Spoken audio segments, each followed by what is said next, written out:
Yikes. A crew on board a Cathay Pacific flight saw a North Korean missile blow up over the Sea of Japan last week. Cathay Pacific flight CX893 was en route to Hong Kong from San Francisco on November 29th when the crew saw the missile from their plane as they were passing over Japan. Those on board had a first-row seat to watch the DPRK missile blow up and fall apart on re-entry. The crew immediately contacted Japanese air traffic control to report the incident. Cathay Pacific says it has no plans to alter its routes in the region. It's not like you really have to worry about the North Korean missiles anyway. It's the US ones you need to watch out for. Pyongyang's launched its latest ballistic missile test last Wednesday despite international sanctions and warnings. Ooh, sanctions and warnings. Who feels like a little Korean?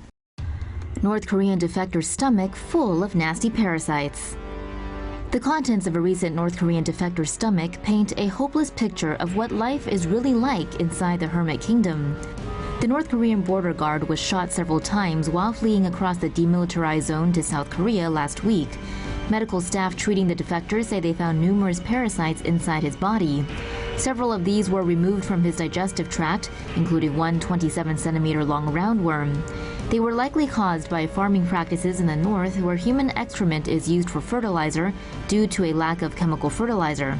Known as night soil, this practice is notorious for spreading parasites and disease. And that god-awful practice was championed by this guy. And he's full of it. Very full. How would the U.S. military fight North Korea? As tensions continue to mount on the Korean peninsula with no side backing down, the U.S. has threatened a massive military response to any potential North Korean nuclear attack. But what would that look like? The U.S. would likely deploy large groups of its Navy and Air Force to Japan, Okinawa, and Guam to bolster military presence there. A Stratfor analyst told Business Insider that they'd also possibly maneuver submarines and ships closer to the north and target nuclear facilities through airstrikes. Helicopter-deployed buoys would listen for North Korean submarines, which could then be destroyed by more advanced American underwater craft. Experts reckon the U.S. would not invade, but rather defend South Korea as the North Korean army charges the border. This scenario would also see U.S. Special Forces parachuting into strategic locations around Pyongyang for surgical strikes.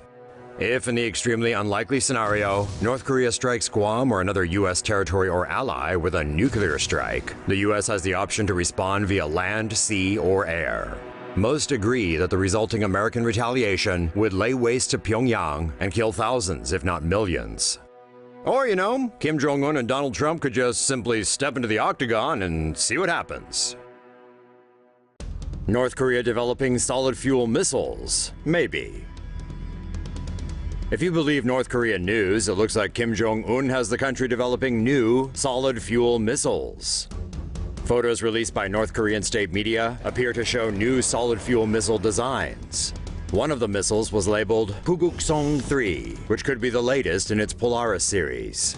The Puguksong-3 could have a longer range, as well as canister launching capabilities, which would make them easier to transport and harder to locate.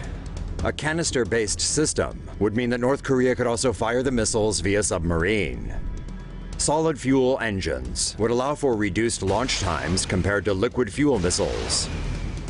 Experts say it's more difficult to make out what type of design the other missile pictured was. Some speculated it was either a Hwasong-13 or Hwasong-11. What would a hydrogen bomb do to the Pacific Ocean? As the war of words between the United States and North Korea continues to escalate, Pyongyang hinted last week that it may test a hydrogen bomb in the Pacific Ocean. If a hydrogen bomb did hit the Pacific, it would detonate with a blinding flash while producing a massive mushroom cloud. The immediate fallout would depend on the height of detonation.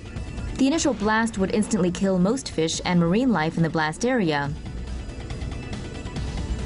The explosion would send radioactive particles flying through the air and into the water.